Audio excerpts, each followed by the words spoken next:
Les 11:07 del matí continuem en directe al Submarí. Avui és dimarts, és el moment de parlar de la nostra sinfonia familiar. Avui, com dèiem, parlarem de la Setmana Internacional del Massatge Infantil i, com sempre, amb la dolça veu de la Júlia Prunés. Bon dia. Bon dia. Com anem en aquesta setmana tan freda? Doncs bé, tapats. Escalfant emocions, no? I tapant-nos una altra vegada. Tapant-nos, sí, perquè aquí més qui menys està encostipat. Sembla que tornem a estar el mes de febrer. Jo ja anava amb sandàlies, tu. I jo sense dredó a casa, per tant, Déu-n'hi-do. Em sembla que ahir al vespre tothom des de casa estàvem corrent als armaris i buscant mantes, pujant calefaccions i tapant-nos, Però, en fi, el que està clar que el que aporta molta calor són els massatges, el contacte, i com dèiem, el passat dimarts, 19 de maig, va començar la Setmana Internacional del Massatge. No, el 19 no era dimarts, era dijous. El 22, avui, 21, dissabte. Avui estic fatal. El dissabte va començar la Setmana Internacional del Massatge Infantil, del 19 al 26 de maig. Coneguda com la CIMI. Sí. Vull que si sentiu a parlar des de casa CIMI, és això, Setmana Internacional del Massatge la CIMI 2012. Infantil. Què se celebra per això en aquesta setmana? Doncs és una celebració que fem des de l'Associació Internacional de Massatge Infantil, que té seu a 48 països.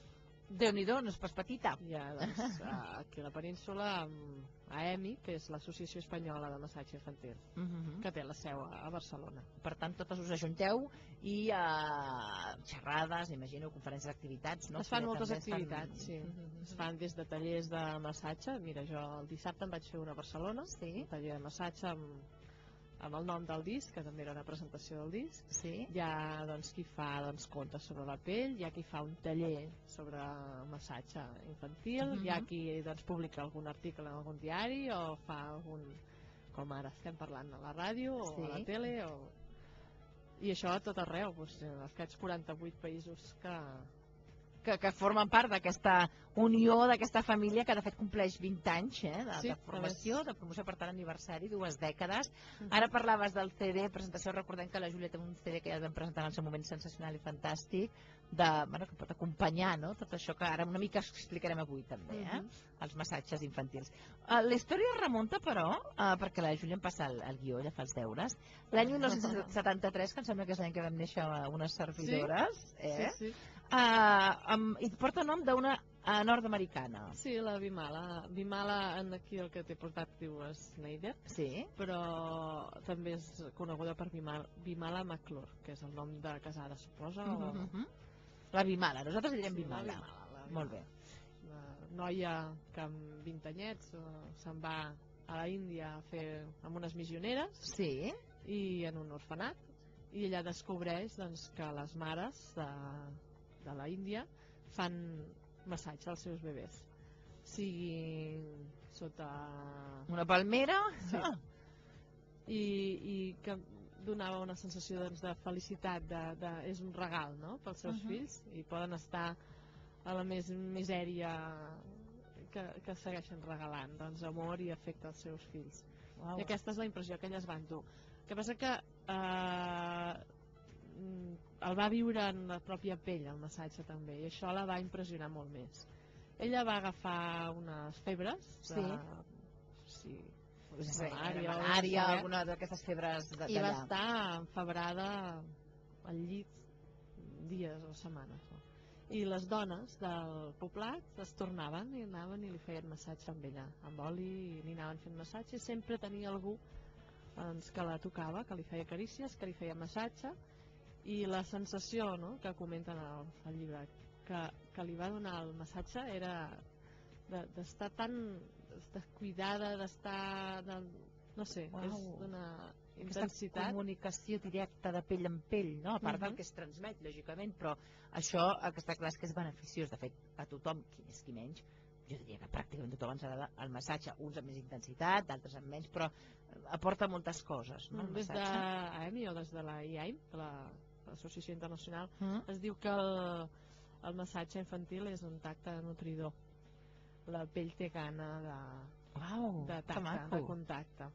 I en el fons una mica és això, necessitem ser tocats. De fet, estudis així a la Segona Guerra Mundial, em sembla que ho vam comentar un dia. Sí, quan vam començar la secció justament, no? Molts nens es morien en els orfenats i van començar amb estudis, van descobrir que els nens que eren més tocats tenien menys risc de morir-se, no? Tocats en positiu, una abraçada, una carícia, un massatge fins i tot. O sigui, aquest contacte de pell, m'agrada molt aquesta visió que dieu, no? S'ha de nodrir la pell, s'ha d'alimentar també la pell, no? A vegades alimentem la ingesta, alimentem altres coses a través de la ingesta, però la pell és important. De fet, pregunto a vegades en algun aquests tallers que fem de comunicació efectiva, que com ens n'adonem, no? O com demostrem als altres que els estimem. I la gran majoria em contesta així de primeres, no? Amb una abraçada, amb una carícia, amb contacte físic. La nostra pell és un òrgan molt gran i molt receptor, totalment receptor, i és la primera línia de que ens fa sentir estimats, no? Però és la més oblidada, no? Poder? Moltes vegades? És bastant oblidada, sí. No? Perquè és, a vegades, sobretot les senyores, que també els senyors la hidratem molt, cuidem per tenir una pell tersa, fantàstica i no envellir, no deixem fins i tot en alguns casos que surtin les arrugues, que és una cosa completament natural, però l'oblidem en aquest sentit, no? És més, hi ha molta gent que no li agraden les abraçades i no li agrada ser tocat. Jo penso que és fruit d'una sensació de desempar, no? Llavors, deixar-te acariciar o deixar-te... Primera és deixar entrar a una part molt íntima, no? de comunicació, i segona que és el risc aquell, no? De dir, bueno, si ara vinculo amb aquesta persona, després em pot deixar. Clar. Aquelles pors que tenim internes, que llavors el que fem és fugir o protegir-nos amb el no contacte físic. Són pors molt inconscients, molt inconscients. Moltes vegades ni ens n'adonem que ens passa això, però evitem bastant el contacte. És evident que el contacte és important, ara també ho continuarem explicant. A mi sempre em ve al cap una imatge molt, bueno, és potser una mica tonta, deixeu-m'ho dir així, però imagineu-vos que estem amb 4 amics en un bar prenent alguna cosa, cadascú sentat en una taula quadrada, doncs cadascú assegut en un cantó.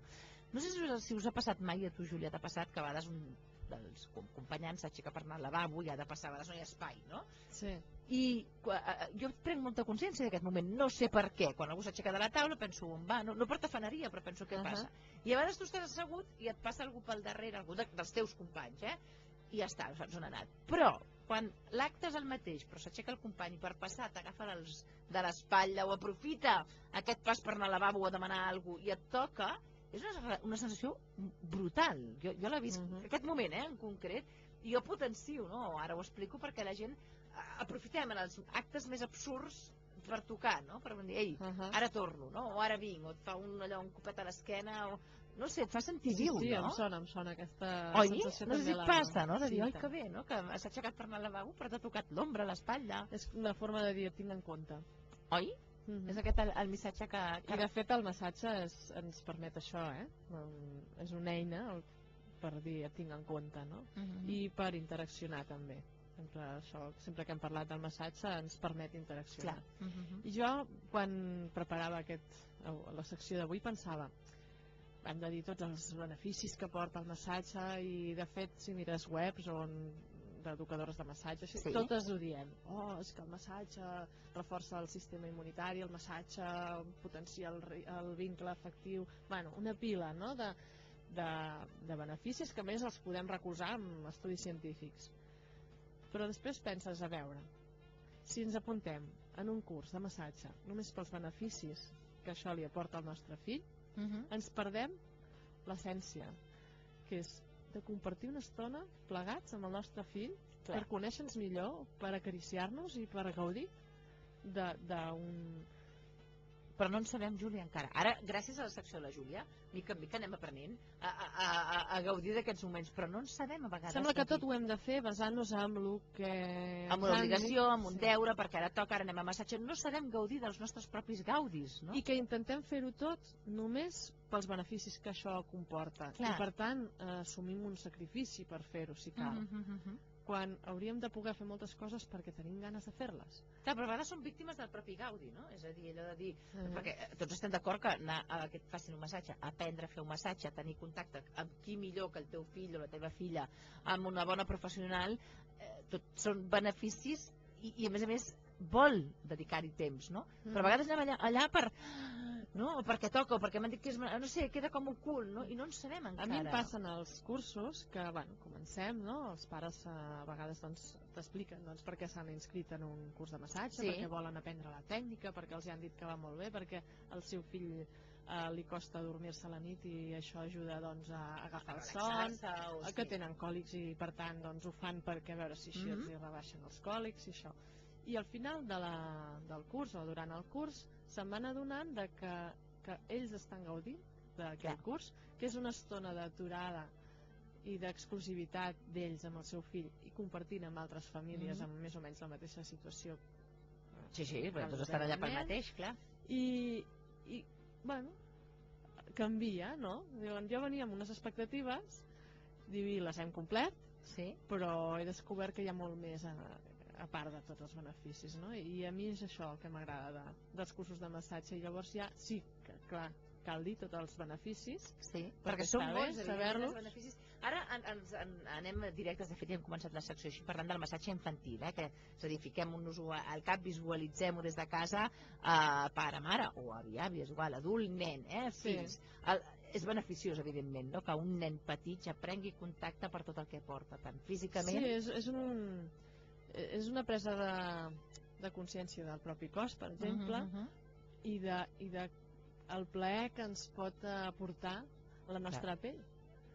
Ens el neguem moltes vegades, no? I a més és un moment exclusiu amb el nostre pare o amb la nostra mare o amb un adult de confiança, és un moment de vincle i és un moment de calma per tots plegats, no? És un moment d'aturada, jo sempre els dic. Els nens han d'estar en disposició de rebre massatge i els adults han d'estar en disposició de donar-lo. Això ja ha de ser de partida, la disposició de rebre'l o de donar-lo. I ha de ser un moment blindat, no sonen telèfons, no sonen timbres, és el nostre moment. Igual són 10 minuts, però és el nostre moment. Són els nostres 10 minuts, no? I això ens costa molt trobar-ho, i l'excusa del massatge ens ho permet, no? De dir, ostres, ens hem pres una estona per estar plegats, i és un moment de diàleg. Clar, la majoria de gent quan parlem del massatge infantil s'imaginen un curs de pares amb bebès, que és com sol començar un curs de massatge infantil. Però mira, aquest dissabte estava en un taller que vam fer amb nens de 0 fins a 7 anys. Fins a 7 anys? Sí, hi havia una parella amb una nena de 6 anys. Sí? I ens explicaven tots els jocs i tots els contes i les cançons que feien. I veies a la nena entregada allà amb els seus pares. Ara un massatge per aquí, ara un massatge per allà. La nena li feia massatge al seu pare, li feia massatge a la seva mare. I ens explicaven la seva experiència al voltant del massatge. Era envejable, era envejable, clar. Per dir això és el que és el massatge, aquesta és l'essència. El fet de compartir plegats a través de la pell, a través de les carícies i a través d'un dit estimo i t'entenc i estem aquí, no? Compartint una estona junts. I és que és això, el massatge en els nostres fills el podem compartir sempre. Sí, perquè a vegades podem estar asseguts al sofà o fem un llarg viatge, mira, el que condueix ha d'estar per la carretera, però si vas a darrere amb el teu fill doncs també pots aprofitar, no sé, per les mans, perquè qualsevol part del cos és susceptible. Les mans, els peus, la cara és una part del cos importantíssima pel que fa al massatge. Ens identifica com a persones, transmet les nostres emocions. Ara em ve un badall de tocar-me. Perdó, és que m'he relaxat els pòmuls i em venia el badall. Per tant, la cara també... Prenem poc, potser és la part del cos que protegim més. Oi? La cara, no? Sí, és una part molt íntima, encara que no ho sembli. És la més exposada al món. Sí? Però a nivell de contacte és molt íntima. Pensa que és la part que ens identifica de cara als altres. Que algú ens hi faci carícies vol dir que ens accepta plenament. Qui som, la nostra identitat. És la nostra part que expressa més vivament les emocions.